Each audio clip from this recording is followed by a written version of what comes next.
নমস্কাৰ এই মুহূৰ্তত জনাইছো অসমৰ প্ৰত্যেকগৰাকী জনসাধাৰণৰ বাবে কেইবাটা গুৰুত্বপূৰ্ণ খবৰ। আজি হৈছে 25 এপ্ৰিল। আজিৰ দিনটোতে অসমৰ লগতে ভাৰতবৰ্ষৰ বিভিন্ন প্ৰান্তৰ পৰা কেইবাটা গুৰুত্বপূৰ্ণ খবৰ যুগুত কৰা হৈছে।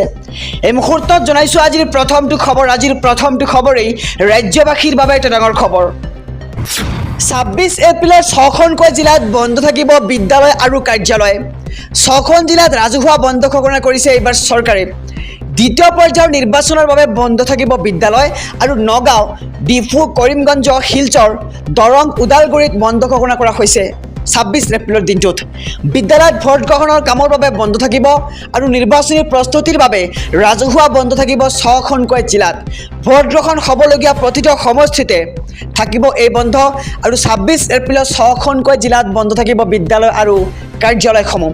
6খন জিলাত ৰাজহুৱা বন্ধ ঘোষণা কৰিছে এইবাৰ চৰকাৰে। নগাঁও, ডিফু, কৰিমগঞ্জ, শিলচৰ, দৰং, ওদালগুৰিত বন্ধ ঘোষণা কৰা হৈছে 26 এপ্ৰিলৰ দিনটোত। এই মুহূৰ্তত জনাইছো আজিৰ দ্বিতীয় নম্বৰ খবৰটো। মেট্ৰিক উত্তীৰ্ণ শিক্ষাৰ্থীসকললৈ জৰুৰী খবৰ। উচ্চতৰ মাধ্যমিক প্ৰথম বৰ্ষত নামভৰ্তিৰ বাবে দৰ্পণ পৰ্টেল মুকলি কৰিছে শিক্ষা সংসদে। অহা 2 মেলৈ অনলাইনযোগে আবেদন কৰিব পাৰিব শিক্ষাৰ্থীসকলে।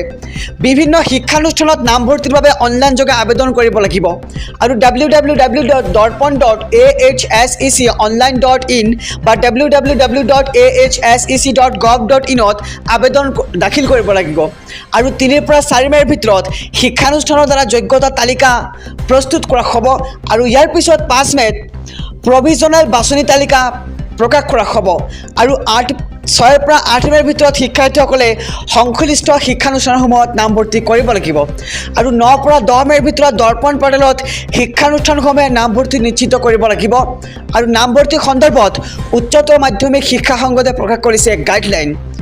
শিক্ষাৰ্থীৰ আবেদন পৰীক্ষণৰ অন্তত সংশ্লিষ্ট শিক্ষানুষ্ঠানে বাছনি তালিকা প্ৰস্তুত কৰিব লাগিব আৰু এই বাছনি তালিকা আৰু অপেক্ষাৰত তালিকা দৰ্পণ পৰ্টেলত উপলব্ধ হ'ব আৰু ছাত্ৰ ছাত্ৰীসকলে SMS-ৰ জৰিয়তে বাছনি হোৱা সন্দৰ্ভত তথ্য লাভ কৰিব আৰু এজন শিক্ষাৰ্থীয়ে সৰ্বোচ্চ 5খন আবেদন দাখিল কৰিব পাৰিব আৰু বাছনি তালিকা প্ৰকাশৰ পিছত শিক্ষাৰ্থীসকলে মাত্ৰ এখন।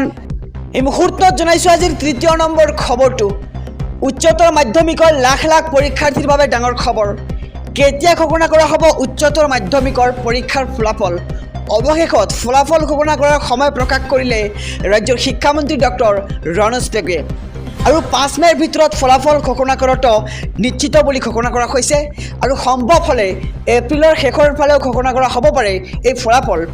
উচ্চতৰ মাধ্যমিকৰ লাখ লাখ পৰীক্ষাৰ্থীৰ বাবে ডাঙৰ খবৰ আহি পৰিছে। এই মুহূৰ্তত আমি খবৰটো জনাম যে কেতিয়া ঘোষণা কৰা হ'ব উচ্চতৰ মাধ্যমিকৰ ফলাফল। 5 মেৰ ভিতৰত ফলাফল ঘোষণা কৰাটো এবাৰ নিশ্চিত কৰা হৈছে। সম্ভৱ হ'লে এপ্ৰিল মাহৰ শেষৰ ফালেও ঘোষণা কৰা হ'ব পাৰে উচ্চতৰ মাধ্যমিকৰ ফলাফল। কেতিয়া অনুষ্ঠিত হ'ব আৰক্ষী আৰু 3rd 4th গ্ৰেডৰ পৰীক্ষা? মুখ্যমন্ত্ৰী হিমন্ত বিশ্ব শৰ্মাৰ বৃহৎ ঘোষণা। লাখ লাখ নিবনুৱালৈ আহি গ'ল জৰুৰী খবৰ।